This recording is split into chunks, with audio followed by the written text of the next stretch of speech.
Kerala ബ്ലാസ്റ്റേഴ്സും Chennaiyin F സിയും തമ്മിലാണ് Indian super ലീഗിൽ ബ്ലാസ്റ്റേഴ്സിന്റെ അടുത്ത മത്സരം നടക്കുന്നത്. പക്ഷേ ലീഗ് നാളെ അല്ല മറ്റന്നാൾ റീസ്റ്റാർട്ട് ചെയ്യും എന്നാണ് അറിയുന്നതെന്നല്ല. മറ്റന്നാൾ നമ്മുടെ ലീഗും കാര്യങ്ങളൊക്കെ റീസ്റ്റാർട്ട് ചെയ്യും. ബ്ലാസ്റ്റേഴ്സിന്റെ അടുത്ത മത്സരത്തിന് മുന്നോടിയായിട്ടുള്ള pre match press conference chart ചെയ്തിട്ടുണ്ട്. അതിനകത്താണ് നമ്മൾ അറ്റൻഡ് ചെയ്യുന്നത്. അതുകൊണ്ടാണ് ഞാൻ എപ്പോഴും ബ്ലാസ്റ്റേഴ്സിന്റെ കാര്യം പറയുന്നത്.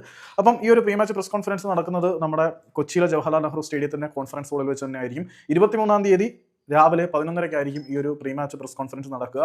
ബ്ലാസ്റ്റേഴ്സിനെ പ്രതിനിധീകരിച്ചുകൊണ്ട് പങ്കെടുക്കുന്നത് പതിവ് പോലെ തന്നെ കേരള ബ്ലാസ്റ്റേഴ്സിന്റെ പരിശീലകനായിട്ടുള്ള മിഖായിൽ സ്റ്റെഹ്റയും പ്ലെയർ റെപ്രസെന്റേറ്റീവ് ആയിട്ട് വരുന്നത് ക്യാപ്റ്റൻ അഡ്രിയാൻ ലൂണയുമാണ്. ഈ പ്രതിസന്ധിയിൽ നിന്നും ബ്ലാസ്റ്റേഴ്സിന്റെ അഡ്വാൻസ്ഡ് മുന്നേറ്റം എത്രമാത്രം ഉണ്ടായിരിക്കും എന്ന് ഈ പ്രീ മാച്ച് പ്രസ് കോൺഫറൻസിൽ ഒരു ബ്ലൂ പ്രിന്റിനെ കുറിച്ച് ഒരുപക്ഷെ സ്റ്റെഹ്റ പറഞ്ഞേക്കാനുള്ള സാധ്യതകളുണ്ട്. അത് കഴിഞ്ഞ ശേഷം കേരള ബ്ലാസ്റ്റേഴ്സിന്റെ ട്രെയിനിങ് സെഷൻ വൈകുന്നേരം 4:30-ക്കാണ്. പക്ഷേ നമ്മുടെ ചെന്നൈയിൻ എഫ് സിയുടെ പ്രീ മാച്ച് പ്രസ് കോൺഫറൻസും കാര്യങ്ങളൊക്കെ ചാർട്ട് ചെയ്തിട്ടുണ്ട്. അത് നവംബർ 22-ാം തീയതി ഉച്ചയ്ക്ക് 1 മണിക്കാണ്. അത് ആർക്കോട്ടിൽ വെച്ചിട്ടാണ്, ചെന്നൈയിൽ വെച്ചിട്ടാണ്. അതിനകത്ത് ആരും അറ്റൻഡ് ചെയ്യാൻ പോകുന്നില്ല. മീൻസ് അവിടെ ആരെങ്കിലും ഒക്കെ അറ്റൻഡ് ചെയ്യുമായിരിക്കും. അപ്പം കേരള ബ്ലാസ്റ്റേഴ്സിന്റെ pre match press conference Kochi Jawaharlal Nehru സ്റ്റേഡിയത്തിൽ വെച്ചിട്ട് 23-ാം തീയതി 11:30-ക്ക് ഉണ്ടായിരിക്കും.